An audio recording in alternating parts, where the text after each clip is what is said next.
Jadi di antara syafaatnya Quran itu orang nggak jadi masuk neraka. Jadi syafaat itu ada dua, dari neraka diangkat ke surga, dan itu bisa lama itu. Tapi kalau syafaatnya Quran itu yang belum masuk neraka supaya nggak jadi masuk neraka. Karena neraka juga punya aturan, dia juga kena aturan fikih. Jadi, loh betul ini, saya ada guyon. Jadi kena konstitusi apa? Fikih. Sama tak ceritani syafaatnya Quran itu ada orang itu beling itu fasik. Itu dihafal surat Tabarok. Hafal betul. Tabarakalladzi biyadihil mulku wa huwa ala kulli syai'in qadir alladzi khalaqal mauta wal hayata. Pertanyaannya gini, boleh enggak orang menginjek surat Baqarah? Boleh enggak? Enggak. Padahal orang hafal Quran itu artinya ayat itu ada di hatinya. Fa inna wa ta'ala la yu'adzibu qalban wa al-Qur'ana. Allah tidak akan menyiksa hati yang menyimpan Quran, yang jadi flash disknya Quran, yang jadi rekaman Quran. Singkat cerita orang ini hafal. Pas ketemu Mungkar Nakir prosedur kan, ini orang fasik mau diantemin sama Mungkar Nakir. Prosedur ya, dia kan prosedur standar. Si surat Tabarok akhirnya menjelma jadi seseorang yang gagah berani.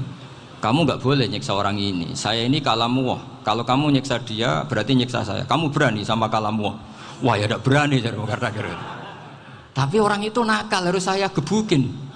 Tapi kata Quran tadi, tapi saya di situ pasti kena saya. Oh debat, nggak ada lajnahnya, ini nggak ikut.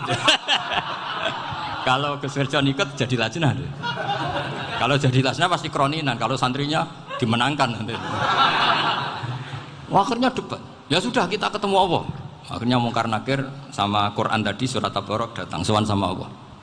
Terus kata Allah, memangnya kenapa Mungkar Nakir? Saya harus nyiksa dia karena dia fasik ya Allah. Memangnya kenapa surat Tabarok? Saya ada di situ. Menurut aturan orang tuh nggak boleh injak-injak Quran. Kalau dia nutuk saya, nutuk Quran. Itu harus dikasih tahu fikihnya Mungkar Nakir. Akhirnya Allah ngendikan gini ke surat Tabarok. Ya sudah terserah kamu. Kalau terserah kula Gusti, Mungkar Nakir nggak boleh nyentuh orang ini. Ya sudah selamat. Sehingga terus itu sama baca di termasuk mukjizatnya surat Tabarok di tafsir Ibnu Katsir banyak. Karena tadi logikanya malaikat itu juga kena aturan fikih. Sehingga banyak ulama termasuk Said Muhammad ngendikan pertanyaan Mungkar Nakir itu tidak semua orang kena. Kalau semua orang kena nanti kalau tanya Nabi Muhammad, waman nabiyuka? Kacau kan jawabnya. Nabi kamu siapa? Saya ini nabi. Ya kan? Lah nanti kalau pas ketemu Nabi Ibrahim, waman abuka? Jadi repot kan? Makanya ada kiai yang guyon kalau ditanya, "Marab buka?" Saya ini guru tauhid sembrono. Saya ini ngajar Ummul Barohin, kamu tanya marab buka. Masyhur itu keramatnya Imam Malik itu. Ada Ashabu Malik, rajulun min ashabi Malik. Beliau ditanya Mungkar Nakir, "Marab buka, manabiuka?" Imam Malik datang, ini seumur-umurnya itu ngajar tauhid. Kamu bedai itu gak sopan kamu. Dan kita berharap barokah sampean ngaji nanti itu. Yes. Malaikat itu anak sungkane gitu. Jadi itu ada. Dan saya meskipun guyon itu serius. Bedanya orang alim sama ndak itu di situ. Kalau orang alim itu guyon itu masih bener, masih serius. Coba saya bacakan ayatnya. Ala inna auliya Allahi la khaufun alaihim wa lahum yahzanun.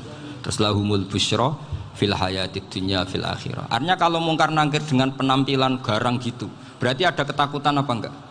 Ada. Padahal ciri utama walinya Allah tidak ada ketakutan.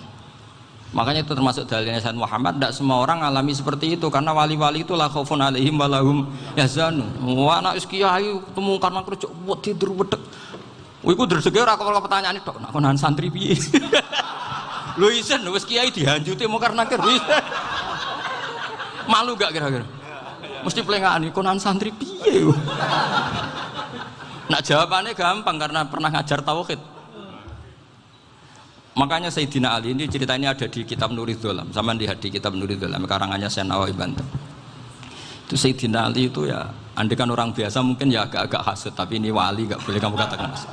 Dia itu mangkal sama Umar. Orang kok setiap orang pernah dibentak. Apa dia berani bentak Mungkar Nakir? Penasaran dia. Bagaimana kerengnya Umar itu berlanjut enggak gitu kira-kira. Akhirnya minta, ya Allah saya minta kasyaf. Ya karena yang minta Sayyidina Ali karena mau wajah dituruti sama kasuf. Dilihat Sayyidina Umar pas meninggal itu. Jadi hasud itu ya kadang penting asal baik. Loh betul bahasa Kanjeng Nabi kadang la hasada illa fisnaten. Itu Nabi bahasakan ya hasad. Gus Verson saja yang nafsirkan ghobtoh itu kan gaya-gayanan sebagai ulama. Aslinya Nabi ngendikannya itu la hasada illa fisnaten. Ulama yang ganti itu namanya ghobtoh. Wong Nabi sendiri nyebut hasad kok kamu tafsiri ghobtoh.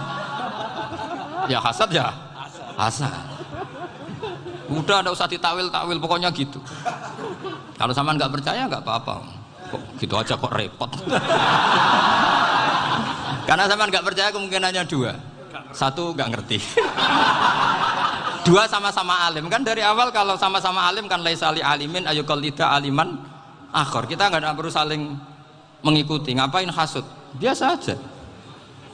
Akhirnya Sayyidina Ali kasut. Pas Umar bangun, setelah mati kan bangun, setelah meninggal bangun.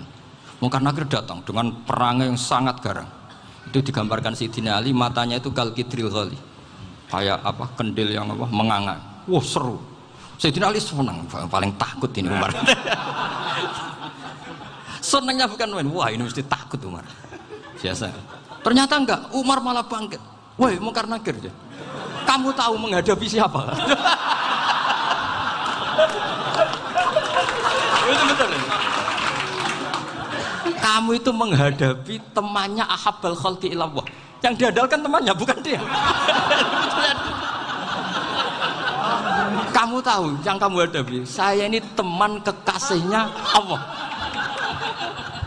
Jadi boleh kamu mengandalkan Mbak Virjon. Tapi nanti resikonya Munkar Nakir tanya, itu Virjon siapa? Wah itu masalah kan. Makanya syaratnya wali itu harus ma'rufun fis sama. Di langit sudah populer. Makanya dulu ada orang yang saking seninya Abdul Qadir ditanya apa saja jamnya Abdul Qadir Al-Jilani itu aman karena beliau populer. Makanya program kita harus populer dulu di langit. Nah, itu nanti kalau dicatut oleh santri-santri nggak apa-apa.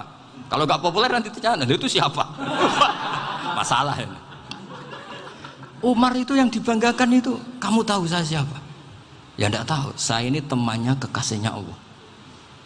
Temannya Muhammad, iya Muhammad Rasul. Wah mikir, waduh, repot. Loh di dunia aja gitu kan, temannya presiden, temannya panglima, apalagi ini temannya Sayyidul Awalin wal Akhirin. Di dunia aja bilang temannya presiden, menteri, orang sudah takut, apalagi ini temannya Sayyidul Awalin. Hanya Munkar Nakir terus konfirmasi sama Allah, gimana ya Allah ini ngadepi. Sebetulnya yang diandalkan itu temannya, bukan dia. Wah, akhirnya sama Allah dibilang, ya bu, ya sama seorang seperti itu bu yang sopan. Terus semenjak itu Munkar Nakir itu nggak selalu berpenampilan seperti itu, sangat. Jadi semoga itu konsisten sampai nanti. Jadi kamu kalau ingin nggak takut Munkar Nakir, jadi wali dulu. Karena syaratnya tadi hanya wali sing la khaufun alaihim walahum yahzanun lahumul busyra fil hayatid dunya fil akhirah. Jadi orang itu kalau ngaji itu harus khatam.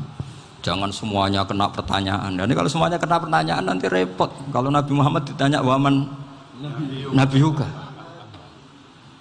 Nabimu siapa? Lu kan terus jadi aneh. Jadi makanya ketika Sayyid Muhammad semua ulama lah, nggak ada am kecuali ditaksis.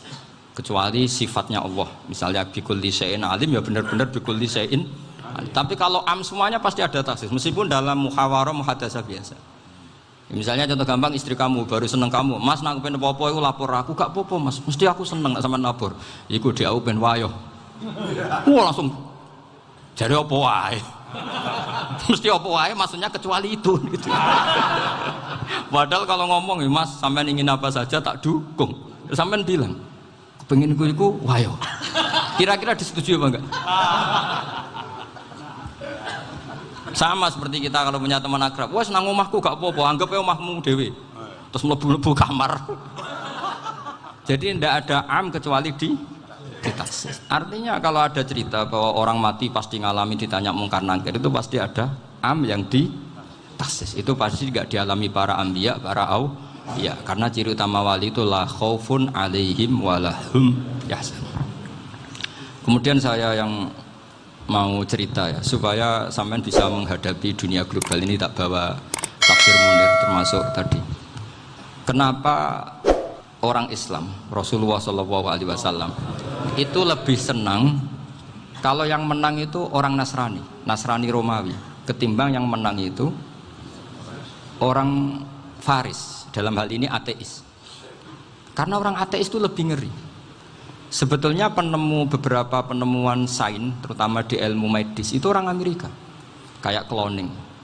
Tapi orang Amerika itu masih dilarang oleh gereja untuk mengaplikasi, karena nanti bayi cloning itu dipakai suku cadang.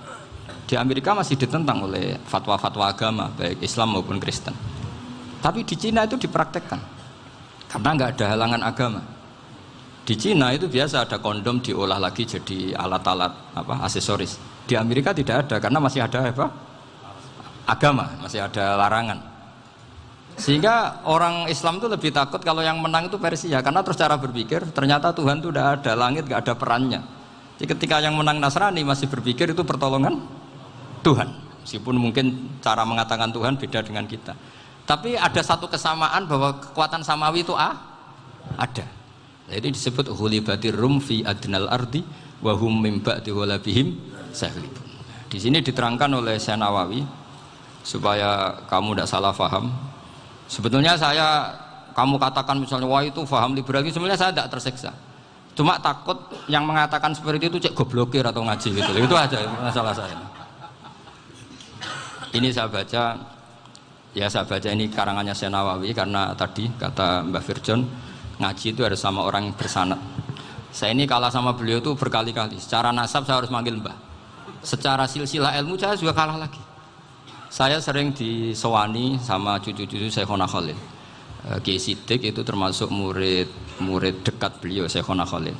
Kalau itu berarti kan Gus Firjon, Ahmad, terus Mbah Siddiq. Mbah Siddiq ngaji Syekhona Khalil. Syekhona Khalil itu pernah ngaji langsung sama Sayyid Zaini Tahlan. Berarti beliau dari Sayyid Zaini Tahlan itu baru generasi kelima. Sementara saya itu sudah ke-7 atau ke-6. Saya, Mbah Mun, Mbah Karim misalnya, Mbah Hashim, Mbah Mahfud Termas, Sayyid Abi Bakar Sato yang arangnya Anatul Tolibin, baru Sayyid Zaini Tahlan. Berarti saya ke-7, kalah lagi. Tapi untuk jadi wali biasanya cepat saya. Karena syaratnya jadi mbah itu ngalah demi putu. Jadi kalau beliau ngotot, saya dulu Gusti, saya mbahnya. Wah itu mbah yang nggak baik. Pasti jatahnya dikasihkan apa? Cucunya dulu. Makanya Abdul Muthalib itu orang yang dapat wangsit, tapi yang jadi nabi itu cucunya. Jadi dalil saya banyak. Sebenarnya Abdul Muthalib itu sudah sering dapat wangsit. Karena saya bahasakan wahyu, nabi yang protes, enggak nabi kok dapat wahyu. Tapi sebetulnya Abdul Muthalib itu masyhur. Kalimat-kalimatnya menunjukkan bahwa beliau itu sudah dapat wahyu kalau nanti cucunya itu jadi apa? Nabi. Makanya senangnya bukan main Abdul Muthalib sama Rasulullah. Putu seneng, mbah seneng putu. Jadi mungkin, jadi sampean enggak usah protes loh. Yang jadi wali kok cucunya. Betul. Dulu Mbah Hamid Pasuruan itu kalau Mbah Ahmad Siddiq ke sana, Mbah Hamid Pasuruan kalau manggil Mbah Ahmad Siddiq itu paman. Tapi pamannya minta ijazah ke ponakan. Apa ya gara-gara itu memang. Kalau itu masih berlaku apa? Ngalah tadi. Kayaknya masih apa? Hawane masih. Karena melihat tren-tren langit masih gitu kayaknya masih. Masih itu. Ya, tapi mbahnya tetap dapat jatah, tenang saja nanti. Tapi memang sebaiknya mbah itu legowo. Rasulullah Muhammad SAW itu terkenal min dzurriyyati Ibrahim. Tapi kata Rasulullah, ana dakwatu Ibrahim wa bisyaratu Isa. Aku nganti ngene iki barokah dongane Nabi siapa? Ibrahim. Jadi dongane Nabi Ibrahim ya tiba teng putu. Jadi banyak bukti bahwa jatuhnya aku putu gitu. Tadi saya di kamar sama beliau berduaan. Nih Mbah sing dadi wali di sini, aku wae Mbah. Cocokan tadi.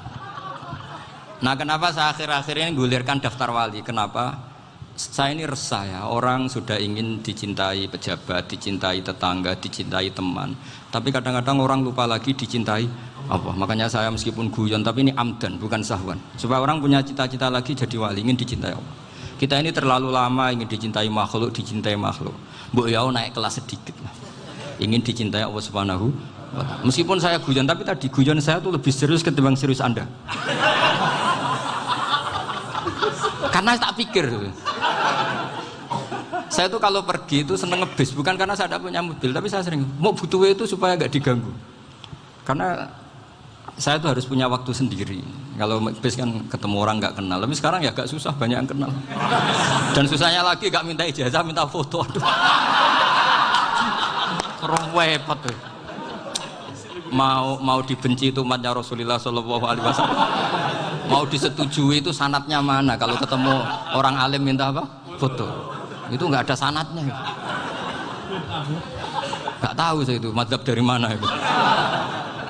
Ya mazhab milenial yang jelas itu kan. Ini tak baca ya biar dapat. Karena ini kenangan saya sama Mbak Ahmad Siddiq. Saya masih ingat betul beliau ngisi hallnya Mbak Abdullah bin Umar, berarti abahnya Mbak Hamid. Karena mbah saya itu Fatimah binti Khalid bin Umar. Kalau Mbak Hamid itu Hamid bin Abdullah bin Umar. Itu saya masih ingat betul zaman itu Mbah Hamid siap hall di Lasem itu rawuh dan saya derek mbah saya karena masih misanan datang ke Lasem. Itu beliau pas itu ngisi sama Mbah Mun. Mbah Mun masih muda, Ki Ahmad Siddiq sepuh senior. Itu beliau cerita bahwa dulu ketika Indonesia dijajah Jepang itu para kiai mimpi dibacakan ayat Khulifatir Rum fi adnal ardi wa hum min ba'di walabihim. Terus ada kiai yang tanya, takwilannya gimana? Ya nanti Jepang pulang bukan karena kita yang mengalahkan, tapi Jepang ada yang mengalahkan sendiri, meskipun tidak kita. Kayak dulu Faris tidak dikalahkan Islam, tapi dikalahkan Romawi, tapi yang senang umat Islam. Wa yauma idzi yafrahul mu'min. Itu luar biasa ulama-ulama kita. Delalah kejadiannya Indonesia seperti itu. Yaitu kita tidak mengalahkan Jepang, tapi Jepang pulang sendiri karena dikalahkan apa? Sekutu. Ya ini saya baca. Ini tidak usah dicek bacanya benar apa enggak, sudah aman apa? Aman. Karena kalau saya salah itu ya sengaja. Artinya ya sengaja saja. Ya biasa maksudnya. Saya kemarin ngisi di Pondok Peloso, di Pondok Al Munawir Jogja. Salah itu ada dua. Ada salah yang memang benar-benar salah. Ya itu enggak apa-apa, bisa dimakfu. Karena mesti sangke wong goblok salah yang terus itu. Ada salah bawaan ilmu, itu repot tuh dadaninnya. Karena misalnya kita yang biasa belajar qiraah safah wayah sibuhu, mesti diulang lagi wayah sabuhu. Karena qiraahnya Imam Asim itu hasibah yah sabu bi fathis sin. Sementara kita kalau ngaji kitab kulino yahsib. Sehingga kita yang biasa belajar safah itu kalau baca kitab itu kayak orang bingung. Kadang-kadang yang ngaji juga bingung. Gus Pak mau cok bulan pilih. Ya tepat-tepatan. Ada yang mengatakan Gus Pak bingung. Ada yang mengatakan Gus Ba alim alamah, ya tepat-tepatan nasib tadi. Karena memang ya sab'ah memang seperti itu. Misalnya kufuan itu Imam Asim baca kufuan. Tapi beliau punya murid namanya Syu'bah, itu kalau baca kuf'an. Makanya kita itu, ini kan khataman Quran ya, jadi saya menyinggung sedikit tentang qiraah sab'ah. Tadi beliau juga sudah tak kasih kitab saya Hifdzuna Liyadal Mushaf. Sama tak ajari latihan sab'ah, memang angel ya. Makanya yang nggak bisa itu wong pinter. Sudah tahu angel ya nggak usah diteruskan kan. Orang menghindari barang angel itu pinter apa goblok? Pinter. Berarti wong goblok pinter. Saya tuh makanya sama orang goblok tuh respect. Jadi orang alim tuh angel apa gampang? Angel. Menghindari barang angel pinter apa goblok? Loh, orang menghindari barang angel pinter apa goblok? Pinter. Berarti wong goblok pinter. Jadi saya sama orang-orang goblok itu respect. Sudah tahu jadi orang alim angel ya barang angel ya harus dihindari. Makanya saya ini insya Allah umatnya Nabi yang termasuk yang terbaik. Amin. Karena mencintai umatnya Nabi termasuk yang goblok. Itu tidak gampang itu. Karena tadi sudah tahu ya. Seperti itu loh orang naik panjat pinang. Itu yang naik karena ingin hadiah. Yang nonton sudah tahu wah licin kok dinaikin mau keplodok ya. Tapi orang sepakat yang nonton juga pinter karena sudah tahu ribet kok. Tuku yang pasar kena lah apa mana. Sama juga gitu. Ngalim tafsir angel, ngalim fikih angel. Ada karek ngaji ngerekam kan gampang. Itu pinter apa goblok? Pinter. Iya. Makanya kula niku mbok burohno ngono tok. Saya tadi dinasihati Mbak Firjon, muga-muga hati saya selamat. Saya itu meskipun kata orang banyak, muhibbin saya banyak, tapi saya insya Allah tidak riak. Saya itu pakai kitab namanya Tasbitul Fuad, itu karangannya Said Abdul Al-Haddad. Ketika beliau punya muhibin banyak ditanya, bagaimana ya Habib Anda menjaga hati Anda? Jamnya Said Abdul Al-Haddad itu unik. Innama azzamu Allah. Mereka itu sebenarnya menghormati Allah, cuma butuh sarana, dan itu saya. Jadi saya tahu sampean semua itu mencintai Quran, mencintai sunnah Rasul, mencintai hadis-hadis Rasul.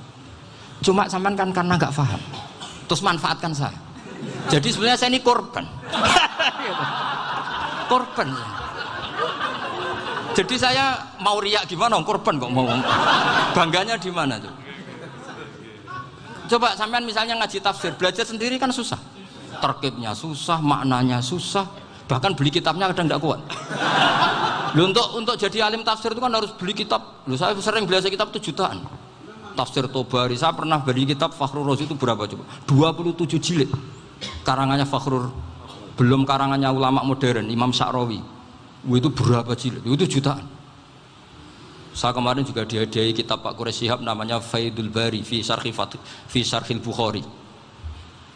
Pak Quraish yang terkenal, dia sering diskusi sama saya ngasih hadiah beliau ngasih hadiah saya.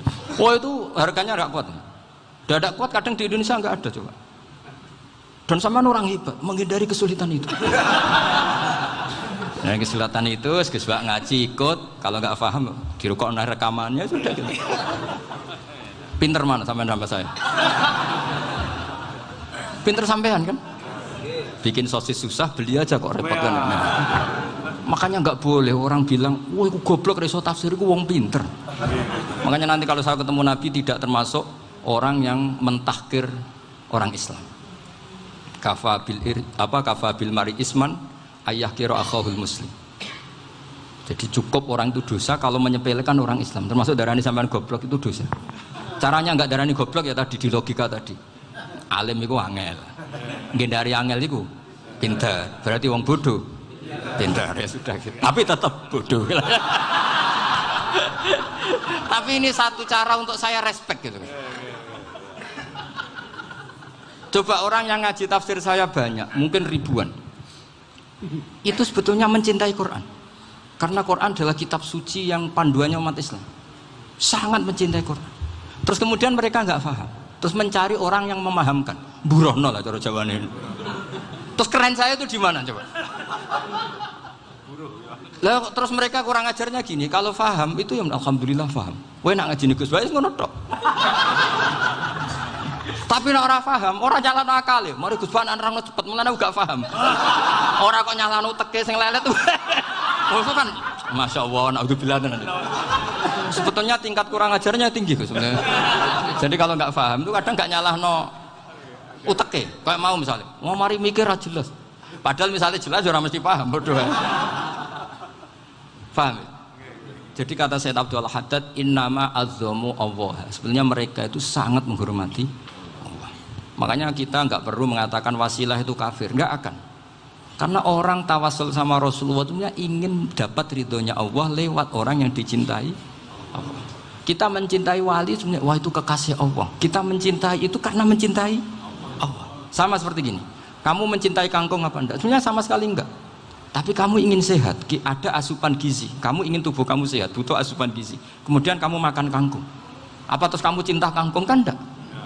Cinta kesehatan kamu sama. Orang yang mencintai saya sebenarnya ingin kepuasan rohani. Saya kan termasuk kiai yang torekonya gampang. Ini swarga, kan akhirnya penggemarnya banyak. Coba kalau kamu ini neraka. Wah, jadi sebetulnya Anda mencintai kepuasan Anda sendiri. Nah, saya ini korban. Makanya untuk masuk surga cepat saya, korban itu cepat. Da'watul mazlum la turaddu kan gitu. Laisa bainahu wa bainallah hijab. Jadi saya kalau donga langsung seret langit. Karena mazlum.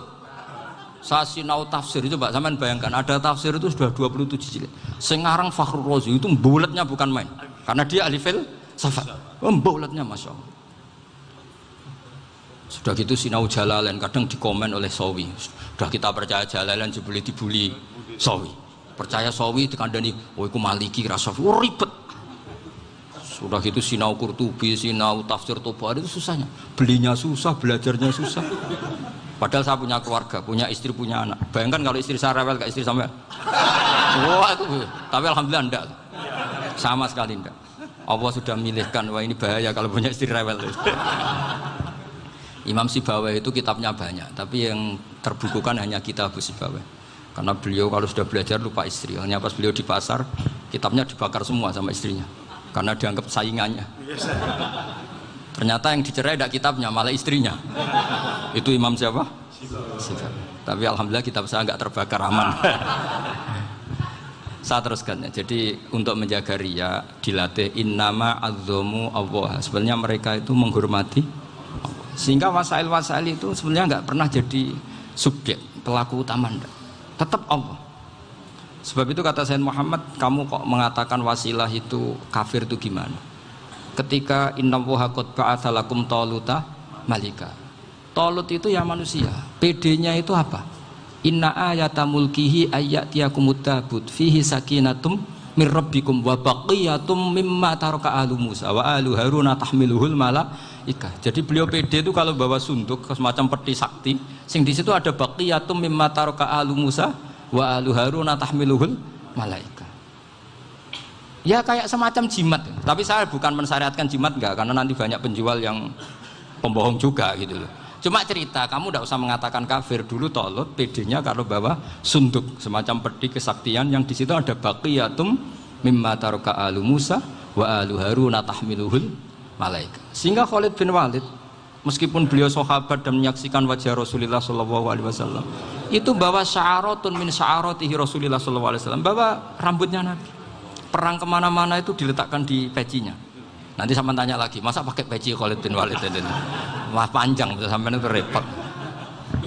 Sampai tak warai ngaji usul fikih. Usul fikih itu kalau ngaji itu ada istilah tangkihul manat. Ini mestinya wilayah yang kita bisa berdebat sama Mbah Firjon. Dulu itu musuh saya karena saya makili Anwar, beliau makili Peloso. Tapi tahu-tahu kalah tua terus saya mengundurkan diri. Di fikih itu ada istilah, ada tangkihul manat, ada tahqiqul manat, ada tangkihul manat. Tangkih itu kira-kira gini, lafadz hadis itu dibuang sekian untuk tahu bahwa itu madarul hukmi. Misalnya gini, tak beri contoh paling gampang. Sama harus paham, kalau nggak paham nggak pinter-pinter. Ja'a a'rabiyun ila Rasulillah sallallahu alaihi wasallam. Ya karena ini menghormati Mbah Ahmad Siddiq, saya orang alim, jadi ngaji ini tetap ada suasana alim. Ya harus ada suasana alim. Nggak perlu jadi orang alim tadi, susah. Sudah ngindari susah itu pintar. Sudah itu aja. Jadi orang alim susah, ngindari barang susah pintar. Berarti orang tidak alim pintar. Nah, meskipun tetap sudah kita itu pegangi sampai mati nanti. Loh, jadi orang alim itu repot. Itu kata Imam Ghazali, kalau orang alim kalau mau masuk surga itu sama Allah nggak boleh. Kif, kamu nggak boleh langsung masuk surga. Coba cari umat kamu, syafaati dulu.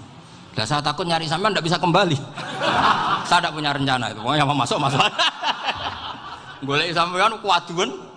Aduan balik raroh dewe, wah repot nanti saya. Berat jadi orang alim itu berat. Ya saya teruskan ya. Ada tangkihul manat. Ja'a a'rabiyun ila Rasulillah sallallahu alaihi wasallam. Faqala ahlaktu wa ma ahlakaka qal waqatu imraati fi nahari Ramadan. Ya sidang kita, saya ini rusak ya Rasulullah. Kenapa? Karena saya menjima istri saya fi nahari Ramadan. Terus kata Nabi, kamu harus bayar kafarah. Napa Nabi kafarah? Puasa 2 bulan. Wong baru 1 hari aja terjadi gitu kok disuruh puasa 2 bulan. Ya tidak kuat ya Rasulullah. Baru berapa hari saya puasa aja kecelakaan seperti itu. Apalagi kalau sampai 2 bulan. Tidak ya Rasulullah. Ya sudah kalau gitu kamu pertama ngasih makan apa? Itku rokobah kan, pertama merdekakan budak. Tapi kan sekarang nggak ada budak, makanya terus sekarang langsung puasa. Wah ini nggak bisa semua. Ya sudah ngasih makan orang 60. Kasihkan siapa ya Rasul? Ya orang fakir. Saya ini paling fakir. Di kampung saya ini orang paling fakir. Jadi mulai dulu orang fakir itu hubungan suami istri itu paling lancar. Mulai dulu. Makanya orang fakir itu anaknya banyak. Karena hiburannya hanya itu. Wong Ramadan aja. Coba mau ke ATM nggak punya uang, mau antri di bank nggak punya, mau apa coba? Itu mulai dulu. Ini sanatnya mutasil. Wah, akhirnya sudah sanksinya kan tadi ya, itqu raqabah atau puasa 2 bulan berturut-turut atau ngasih makan 60 orang miskin. Lalu kata ahli usul fikih, kata a'rabi dibuang, nggak menjadi catatan hukum. Orang kota pun kalau melakukan itu juga kena sanksi yang sama. Imro'atau juga dibuang. Andai kan itu dilakukan untuk amatnya juga ketentuannya sama. Nah sekarang perdebatan antara Imam Syafi'i dan Imam Malik begini. Sekarang pertanyaan gini, jima istri itu hukumnya boleh apa haram? Boleh kan? Lalu kalau ada orang tanpa udzur kemudian makan siang-siang, cara Imam Malik hukumnya sama, harus kena sanksi yang sama. Karena sama-sama hadku hurmati Ramadan bi ghairi uzrin syar'iyyin. Sama-sama merusak hukum Ramadan tanpa udzur syar'. Lo jima itu tidak zina. Kan hukumnya jaiz. Nah, sekarang makan hukumnya jaiz, harusnya juga kena ketentuan yang sama. Cara pikirannya Imam Malik. Nah, alhamdulillah Imam Syafi'i gak setuju. Wah, cara setuju repot. Bahkan orang-orang Syafi'i sudah punya khilaf, kalau gitu minum dulu. Iya, biar gak kena. Iya, biar iftarnya pakai minum. Setelah minum baru jima kan. Ya. Ini sudah menyiapkan khilafnya. Ini khas Syafi'i ini, bongsong rekayasa hukum. Nanti bisa belajar jauh cara ngakali hukum. Makanya guyonan yang masyhur Gus Dur itu gitu. Ada seorang kiai atau Gus lah, ya punya salah, namanya manusia kan punya salah, entah cangkruk entah apa, pokoknya punya salah. Ada wartawan yang ngiranya semua kiai itu orang suci, sehingga tanya sama Gus Dur, Gus itu ada kiai kok, ya pokoknya salah lah.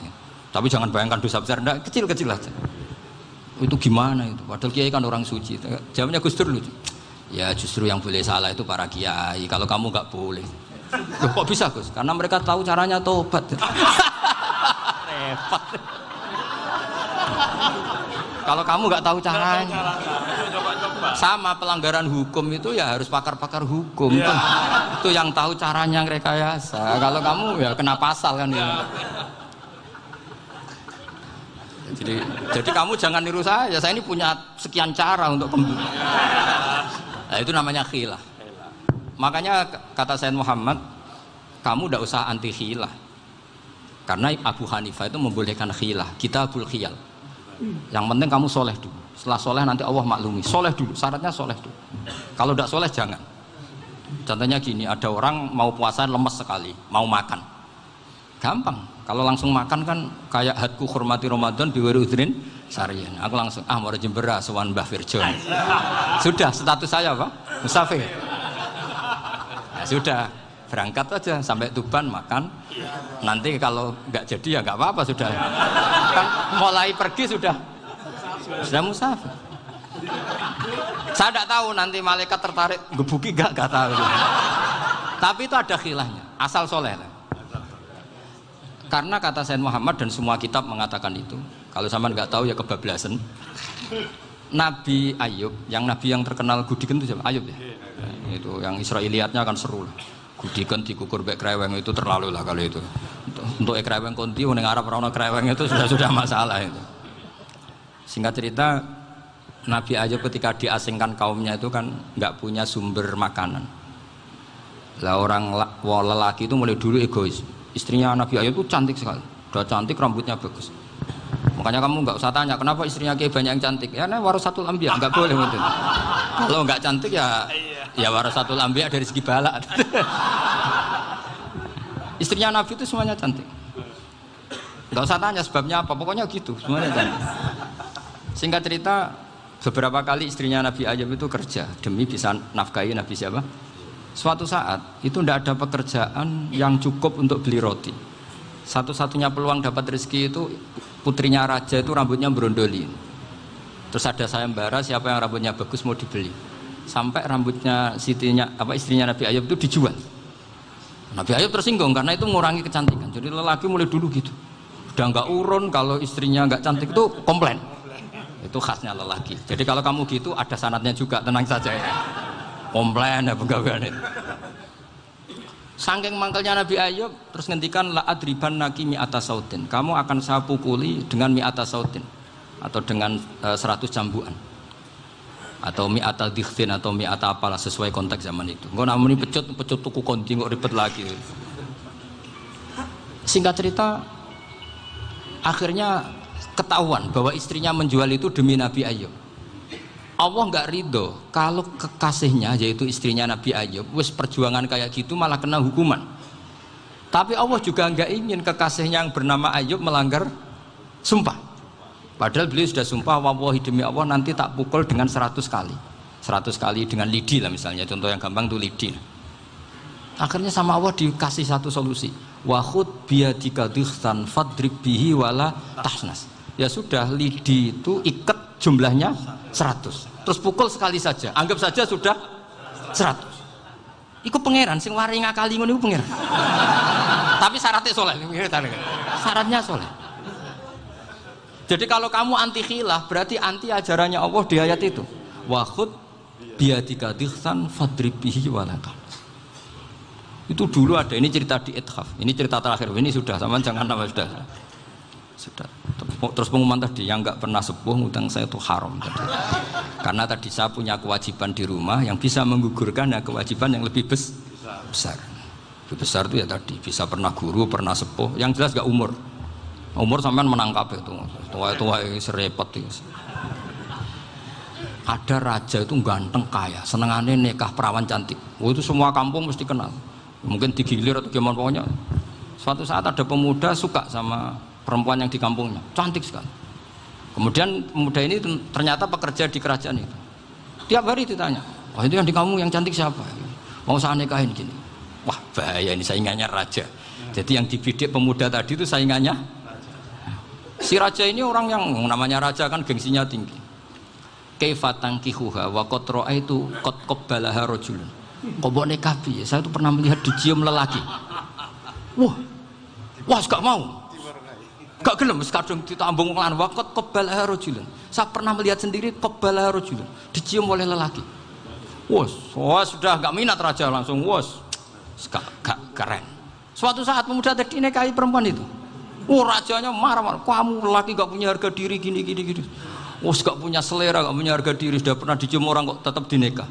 Terus bilang ke raja, takrif manir rajul, lelaki itu siapa? Abuha. Kamu tahu lelaki itu siapa? Sopo? Abuha. Bapaknya. Saya kan hanya bilang rajulun. Pernah dicium lelaki. Lah pikirannya raja itu lelaki wis kowe-kowe ngene iki. Tapi butuhe canom mau raja ben gak sida itu aja tuh. Baru kayak digulirkan gitu, waqat qabbalah rajulun. Wah nggak mau. Setelah itu suatu saat pegawainya tadi nikahi perempuan. Kamu nggak punya harga diri gini. Kamu tahu manir rajul apa abuha? Wah nak ngono aku gak poho-poho. Lah monggo sakniki wis bojo kula. Ora trimo wis diambung wis macam-macam. Lah itu namanya khilah. Apa? Khilah. Kalau di Balawa disebut tauriyah atau apalah. Tapi saya tidak ngajari sampean seperti itu. Sudah pinter sebelum saya ajarin. Bangsa ngakali kan sudah pinter. Ya ini terakhir tak baca Arabnya saja nanti. Bismillahirrahmanirrahim. Biar dapat barokahnya Syekh Nawawi juga barokahnya guru-guru. Bismillahirrahmanirrahim. Wasababu nuzuli hadil ayati annahu kana baina farisa war rumi qitalun wa kanal musyrikuna yawadduna antaghliba farisu ar-ruma li anna farisa kanu majusiyan ummiyin wal muslimuna yawadduna ghalabatar rum ala faris liqaunihim ahla kitabin. Jadi zaman dulu orang Islam lebih senang kalau yang menang itu orang Nasrani. Kalau bandingannya ateis. Karena bagaimanapun percaya kekuatan langit. Sementara orang ateis sama sekali tidak percaya kekuatan.